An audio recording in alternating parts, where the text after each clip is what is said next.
নমস্কার বন্ধুরা, আরও একটি নতুন পর্বে আপনাদের সবাইকে স্বাগত জানাই। আশা করছি আপনারা সবাই ভালো আছেন, সুস্থ আছেন। আজকে আমি আপনাদের সঙ্গে এমন কিছু ছোট ছোট টিপস শেয়ার করব যে টিপসগুলি আমাদের অনেকটাই খরচা কমিয়ে দিতে পারবে, এমনকি আমরা নিজেদের জন্য কিছুটা হলেও সময় বের করতে পারবো। চলুন তাহলে টিপসগুলি দেখি। প্রথম যে টিপসটি শেয়ার করছি, এখানে দেখুন আমি একটি পাত্র নিয়েছি। ছোট পাত্রের মধ্যে আমি এখানে নিয়ে নিচ্ছি কয়েক ফোঁটা অলিভ অয়েল তেল। তারপর এই অলিভ অয়েল তেলের মধ্যে এখানে আমি দিয়ে দেব কয়েক ফোঁটা মধু। এখানে দেখুন আমি 1-2 ফোঁটা মতো একটুখানি মধু দিয়ে দিলাম। তারপর এখানে আরও একটি জিনিস আমি দিয়ে দেব, সেটা হলো দেখুন লেবুর রস। এখানে আমি একটু লেবু নিয়ে নিয়েছি, লেবুটাকে আমি এইভাবে কেটে নিচ্ছি। এবার লেবুটার থেকে আমি আবার কয়েক ফোঁটা একটু লেবুর রস দিয়ে দিলাম। এবার আমি এটা আঙুলের সাহায্যে খুব ভালো করে মিশিয়ে নিচ্ছি। এটা কিন্তু রেখে দেওয়া যাবে না, যখন তৈরি করব তখনই এটা ইউজ করে ফেলতে হবে। তাহলে এটা আমরা কিভাবে কোথায় ইউজ করব বন্ধুরা, চলুন তাহলে আমরা দেখে নিই। বন্ধুরা, আমরা প্রত্যেকেই নামি দামি ব্র্যান্ডের রাত্রিবেলায় নাইট ক্রিম ব্যবহার করি, কিন্তু দেখুন আমি কিন্তু কোনো রকম নাইট ক্রিম ব্যবহার করি না। আমি সপ্তাহে 3 থেকে 4 দিন এই মিশ্রণটা তৈরি করি। রাত্রিবেলায় নিজের জন্য একটুখানি সময় বের করি 10 থেকে 15 মিনিট। তারপর মুখটাকে নর্মাল জল দিয়ে ধুয়ে নিই। জল দিয়ে ধোয়ার পর এই মিশ্রণটা মুখে এইভাবে আলতো করে লাগিয়ে একটুখানি মাসাজ করে নিই। এতে কি হয়, মাসাজ করলে রক্ত চলাচলটা ভালো হয়, এমনকি মুখটা আরও বেশি উজ্জ্বল হয়। এইভাবে যদি আপনারা রেগুলার এটা করতে পারেন, দেখবেন আপনাদের ত্বক হবে ফর্সা, উজ্জ্বল। ত্বকে একটা ময়শ্চারাইজার ভাব সবসময় বজায় থাকবে, এমনকি ত্বকে একটি ন্যাচারাল গ্লো থাকবে। আমি বলছি না বন্ধুরা, আপনারা নিজেরা বাড়িতে ট্রাই করবেন, এটা ত্বকের জন্য কিন্তু ভীষণ উপকার। লেবু আমাদের ত্বককে ফর্সা করে, দাগ ছোপ দূর করে, ন্যাচারাল ব্লিচের কাজ করে। আর এই যে অলিভ অয়েল তেল, এটা কিন্তু আমাদের ত্বকটাকে খুব সুন্দর করতে সাহায্য করবে। তারপর 1-2 মিনিট মাসাজ করার পর আপনারা 3-4 মিনিট রেখে দিলেন। তারপর নর্মাল জল দিয়ে মুখটা ধুয়ে নেবেন। দেখবেন কোনো রকম নাইট ক্রিম আপনাদের ব্যবহারই করতে লাগবে না। ত্বকটা সকালবেলা দেখবেন মুখ হবে ফর্সা, উজ্জ্বল, নরম। টিপসটি তাহলে চলুন দেখে নিই। আমরা ঘুম থেকে ওঠার পর আমাদের বাড়িতে যে বালিশগুলো থাকে, বিছানাটা তো সবাই গোছাই, কিন্তু বন্ধুরা দেখবেন মশারিটা কিন্তু ভাঁজ করতে আমাদের অনেকেরই হাতে সময় থাকে না, আর অনেকটা সময়ও লেগে যায় এই মশারি ভাঁজ করতে। সেক্ষেত্রে আমরা তাড়াহুড়োর মধ্যে যদি এইভাবে বিছানায় রেখে দিই, দেখুন দেখতে কতটা বাজে লাগছে না, এইভাবে অগোছালো মনে হচ্ছে। তাই আমাদের বাড়িতে পুরনো কম বেশি প্রত্যেকেরই কিন্তু বালিশের কভার থাকে। আমরা বালিশের কভারের মধ্যে যদি বিছানার চাদরটাকে ঢুকিয়ে দিই, তাহলে কিন্তু সেই সময়ের জন্য আমরা বিছানার চাদরটা আমরা বালিশের যে কভারের মধ্যে মশারিটাকে ঢুকিয়ে দিতে পারছি। আমাদের ঘরটা অগোছালো থাকবে না, এমনকি যখন হাতে সময় হবে তখন মশারিটাকে আবার ভাঁজ করে গুছিয়ে রাখবো। এইভাবে রাখলে মশারিটার একটি কভারও হয়ে যাবে, মশারিটা নোংরা হবে না। ছোট্ট টিপসটি ভালো লেগে থাকলে আপনারাও অ্যাপ্লাই করবেন টিপসটি। তাহলে চলুন বন্ধুরা দেখে নিই। এখানে দেখুন আমি নিয়ে নিয়েছি একটি জলের বোতল। জলের বোতলের স্টিকারটা সবার প্রথমে এইভাবে আমি খুলে নিচ্ছি। তারপর জলের বোতলটাকে এইভাবে আমি অর্ধেক করে কেটে নেব। এই জলের বোতলটাকে আমি কি কাজে ব্যবহার করব চলুন দেখি। আমরা যখন লুচি, পুরি, ভাজি বা কোনো কিছু ভাজাভাজি করার জন্য এই ধরনের ছাঁকনিগুলো ব্যবহার করি, কিন্তু এই ধরনের ছাঁকনি দিয়ে ভাজতে গেলে অনেক সময় তেল ছিটে আসে হাতে আমাদের।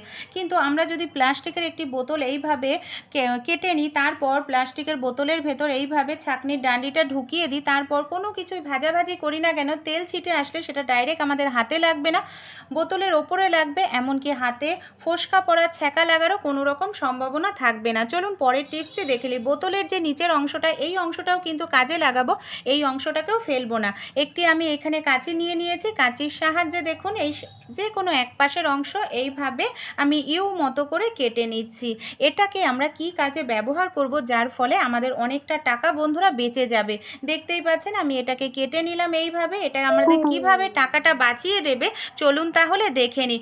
আমরা ফোনের স্ট্যান্ড কেনার জন্য অনেকটা টাকাই কিন্তু খরচা করে থাকি, কিন্তু এইভাবে যদি বোতলটা কেটে আমরা ফোনের একটি স্ট্যান্ড তৈরি করি, দেখুন কত সহজেই ফোনটা আমরা রাখতে পারি যে কোনো জায়গায়, এমনকি আমরা নাড়াচাড়াও করতে পারি, কোনো রকম অসুবিধা হয় না। অনেক সময় বাচ্চারা হাতে ফোন দেখে, কার্টুন দেখে, সেক্ষেত্রে হাতেও বাচ্চাদের নিতে হবে না, আমরা রান্না করতে করতেও নানা রকম কাজবাজ করতে পারবো। ছোট্ট টিপসটি ভালো লেগে থাকলে আপনারাও অ্যাপ্লাই করবেন, এতে কিন্তু আপনাদের ফোনের যে স্ট্যান্ড, সেই স্ট্যান্ডের কাজ একটি বোতলই করে দিতে পারে। টিপসটি ভালো লেগে থাকলে তাহলে আপনারা অবশ্যই একবার হলেও অ্যাপ্লাই করবেন। আশা করছি এই টিপসটি আপনাদেরও ভালো লাগবে। সত্যি যে টিপসটি আমাদের বাড়িতে যে এই ধরনের তালাগুলো থাকে না, কিছুদিন পুরনো হয়ে গেলে তালাগুলো দেখা যায় জং ধরে যায়। আমাদের বাড়িতে অনেক গ্রিলে তালা দেওয়া থাকে, যেটা বাইরের গ্রিলে জল বৃষ্টি রোদ লাগে, এর ফলে তালাটা জং ধরে যায়। আমরা বাতিল করে ফেলে দিই ঠিকমতো না আটকালে। কিন্তু এই তালাটাকে ইউজ করতে পারি যদি তালার মধ্যে আমরা এইভাবে মাঝে মাঝে একটু নারিকেল তেল দেখুন দিয়ে দিই, তালাটা যেখানে লক হয় কিংবা চাবির জায়গাটা, তাহলে কি হয়, তেল দেওয়ার কারণে জংটা কিন্তু খুব সহজেই চলে যাবে বন্ধুরা। এমনকি আমাদের যে তালা আমরা ফেলে দেব বাতিল করব ভাবছিলাম, সেই তালাটাই দেখবেন আবার আমরা ইউজ করতে পারবো।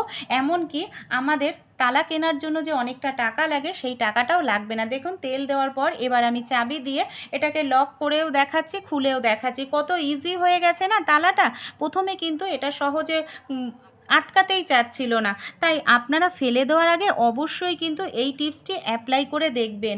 আশা করছি টিপসটি কাজে লাগবে। চলুন পরের টিপসটি দেখে নিই। বাড়িতে প্রত্যেকেই তো আমরা ফোন চার্জ দেওয়ার জন্য এই ধরনের চার্জারগুলো ব্যবহার করি, কিন্তু দেখা যায় যে চার্জারগুলোর এই একটি পাশ সমান হয় আর একটি পাশে একটুখানি উঁচু থাকে দুপাশ, সেই চার্জারগুলোতে অসুবিধা হয়। অনেক সময় আমরা তাড়াহুড়ো করে ফোন চার্জ দিই, যে পাশ উঁচু রয়েছে সেই পাশ খেয়াল করি না, জোরে চাপতে থাকে, অনেক সময় চার্জারের জায়গাটা কিন্তু খারাপ হয়ে যাওয়ার সম্ভাবনা থাকে। তাই যাতে খারাপ না হয়, চার্জ দেওয়ার সময় কোনো রকম অসুবিধায় পড়তে না হয়, তাই আপনারা কিন্তু এইভাবে নেল পালিশ দিয়ে একটুখানি মেজারমেন্ট করে নিতে পারেন। যে পাশটা প্লেন আছে সেই পাশটাই দিয়ে দিলেন নেল পালিশ, বা যে পাশটায় উঁচু রয়েছে সেই পাশটাই দিয়ে দিলেন।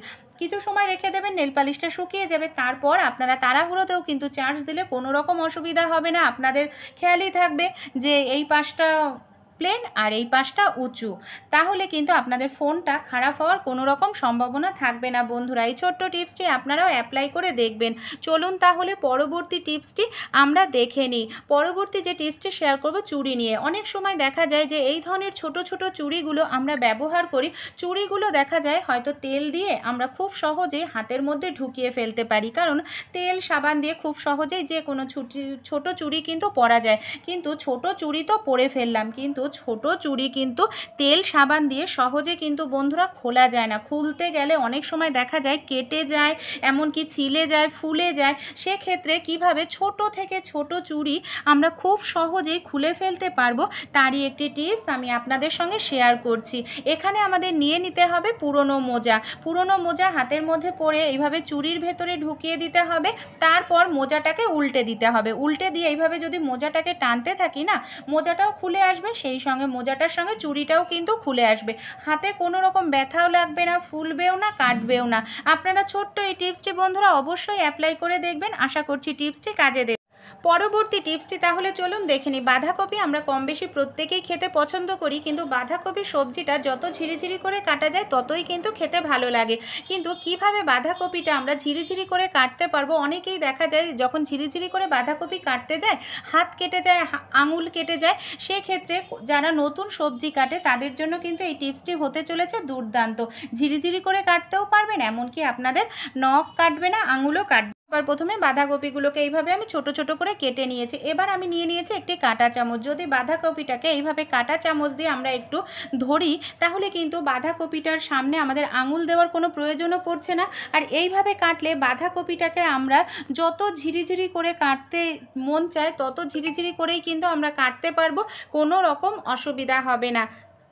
দেখুন কত সহজেই চামচ দিয়ে আমি ধরে বাঁধাকপিটাকে কেটে নিচ্ছি। অনেক সময় বাঁধাকপি কাটতে গেলে দেখা যায় হাত দিয়ে ধরলে পার্টগুলো সব আলাদা আলাদা হয়ে যায়। এইভাবে কাটলে কিন্তু বাঁধাকপি সবগুলোর পার্ট একসঙ্গে থাকবে, কাটতেও আপনাদের সুবিধা হবে। টিপসটি ভালো লেগে থাকলে বন্ধুরা অবশ্যই অ্যাপ্লাই করুন।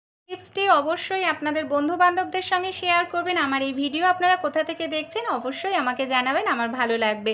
চলুন পরের টিপসটি আমরা দেখে নিই। এখানে একটি পাত্রের মধ্যে আমি নিয়ে নিয়েছি বেশ কিছুটা পরিমাণ পাঁচফোড়ন, দেখুন নিয়ে নিয়েছি। এবার এটাকে কি কাজে ব্যবহার করব, সবার প্রথমে এখানে কড়াইয়ের মধ্যে আমি দিয়ে দিচ্ছি বেশ কিছুটা শুকনো লঙ্কা, তারপর পাঁচফোড়নটা দিয়ে দিচ্ছি। শুকনো লঙ্কা আর পাঁচফোড়নটাকে আমি কি করব, হালকা করে একটু এইভাবে ভেজে নেব। যখন আওয়াজ হবে চিটচিট মতো, এমনকি সুন্দর গন্ধ বেরোবে, গ্যাসটা বন্ধ করে দেব। একটি পাত্রের মধ্যে ঢেলে নিয়ে ঠান্ডা করে নেব। পুরোপুরি ঠান্ডা হয়ে গেলে মিক্সার জারের মধ্যে দিয়ে লঙ্কা, এমনকি 5 ফোড়ন খুব ভালো করে মিহি করে গুঁড়ো করে নেব। আমরা যদি এই ধরনের একটি মশলা গুঁড়ো করে রেখে দিই তাহলে কিন্তু অনেক সময় দেখা যায় ঘন্ট রান্না করি, চচ্চড়ি রান্না করি, নামানোর শেষের দিকে এই ধরনের মশলাটা দিলে কিন্তু টেস্ট দ্বিগুণ বেড়ে যায়। এমনকি চাটনির মধ্যেও যদি নামানোর আগে এই ধরনের মশলার গুঁড়ো একটু দেওয়া যায়, খেতে কিন্তু দারুণ লাগে। আপনারা যে কোনো এই ধরনের কাঁচের যে জারগুলো হয় তার মধ্যে ভরে রেখে দেবেন, 1 বছর পর্যন্ত কিন্তু নষ্ট হবে না মশলাটি। পরের টিপসটি তাহলে চলুন দেখে নিই। রসুনের খোসা ছাড়াতে কম বেশি আমাদের প্রত্যেকেরই অনেকটা সময় লাগে, এমনকি অসহ্য হয়ে উঠি। তাই কিভাবে রসুনের ছোলা একটি খোসা একটি বোতলের ঢাকনার সাহায্যে আমরা ছাড়িয়ে নিতে পারি চলুন দেখে নিই। বোতলের ঢাকনা দিয়ে এইভাবে রসুনের খোসার মুখটায় যদি এইভাবে টান দিতে থাকি, কোনো রকম নখ ব্যবহার করতেই লাগবে না। দেখুন রসুনের খোসাটা কত সহজেই আমরা ছাড়িয়ে নিতে পারছি। এই পদ্ধতিতে আপনারা যদি ছাড়ান আপনাদের নখটাও নষ্ট হবে না, নখ থেকে বাজে দুর্গন্ধও বের হবে না, এমনকি খুব কম সময়ের মধ্যেই আপনারা অনেকটা পরিমাণ রসুনের খোসা ছাড়িয়ে নিতে পারবেন। আশা করছি এই ছোট্ট টিপসটি আপনাদের অনেক কাজে লাগবে বন্ধুরা। টিপসগুলি ভালো লেগে থাকলে আপনারাও অ্যাপ্লাই করবেন। এমনকি আমার চ্যানেলে নতুন বন্ধু হলে চ্যানেলটাকে সাবস্ক্রাইব করে পাশে থাকবেন। এইভাবেও ছাড়াতে পারেন। একটি রসুন নিয়ে এইভাবে দুটো আঙুলের মাঝখানে ধরবেন, দেখবেন হালকা চাপ দেবেন, রসুনটা ফেটে তাহলে যে টিপসটি আপনাদের ভালো লাগলো বেশি সেই টিপসটি অ্যাপ্লাই করবেন। আমার চ্যানেলে নতুন বন্ধু হলে অবশ্যই সাবস্ক্রাইব করে আমার পাশে থাকবেন।